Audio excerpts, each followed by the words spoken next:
Day 22, November 29th. Just like last night, I'm heading back to a redneck blind this evening in the quest to shoot a few more does. I think Greg Clements is out tonight too, but I think we probably need, gosh, I would like to have thought going into the season we could kill 15 to 20 does on here this season, but you know, realistically we're not going to reach that number. So as many as we can get now is going to be a good thing. We can always pick off a few during the late season too, but I enjoy hunting does. It's a lot of fun to shoot them, and there's a lot of people around here that want the meat, and so it serves a lot of good purposes all the way around. Keeps the herd in check. And granted, we don't have too many deer, but it doesn't take very long if you're not careful before you do end up with too many deer. It's hard to put the brakes on when you're going 100 miles an hour. It's a lot easier to slow down gradually when you're going 50 miles an hour.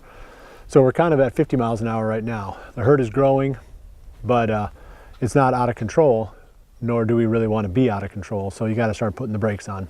Anyway, that's where we're at management-wise, and that's what we're doing tonight, having some fun shooting some does, providing some meat for people, and keeping the population in check here.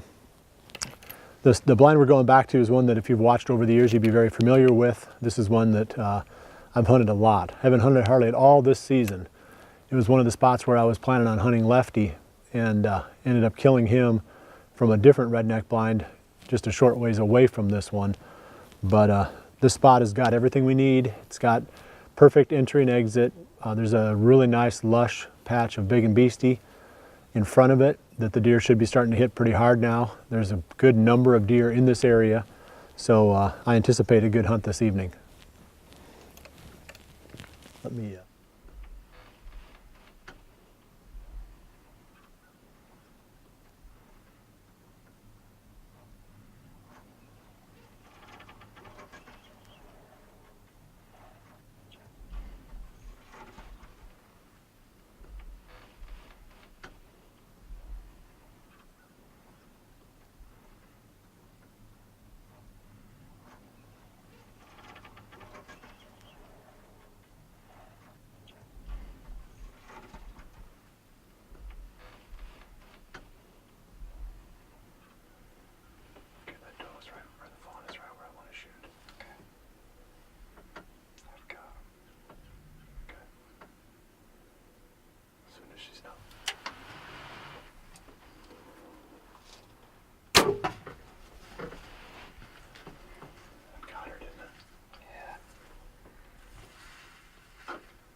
That doe took about 15, 20 minutes to cover that last 50 yards.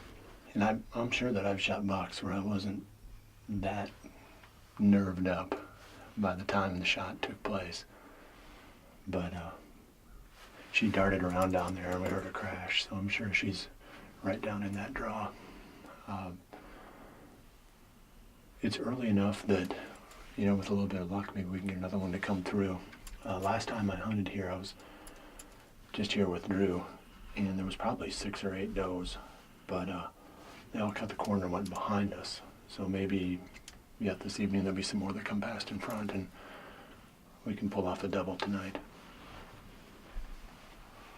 I've had some pretty good action tonight. I've got about 20 minutes left, and there's still 3 deer out in the food plot. There's looks like a 1.5-year-old buck on the far end, fawn halfway down, and then another little 1.5-year-old buck on this end. Seen a lot more bucks than does tonight. The deer have definitely been coming in here, and the bucks have to feed. There's no attempt to do any rutting activity. The bucks have just been focused on feeding, and then they just drift off. So I think every day from here on out, you're just going to see that trend continue to strengthen. I think the very best hunting is yet to come, as far as, you know, if you've got food and you've got some cold temperatures coming and the deer haven't been hunted hard,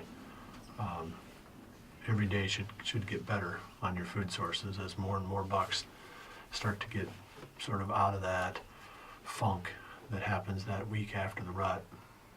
And start working their way back into the food sources and building their bodies back up for the winter. Hopefully another doe will come out. I wouldn't mind shooting one more. If you're going to drag one, you might as well drag two. And I mean, maybe I can say, if Zach is going to drag one, Zach may as well drag two. That's sort of my ending note. I need to shoot another doe so Zach gets his exercise.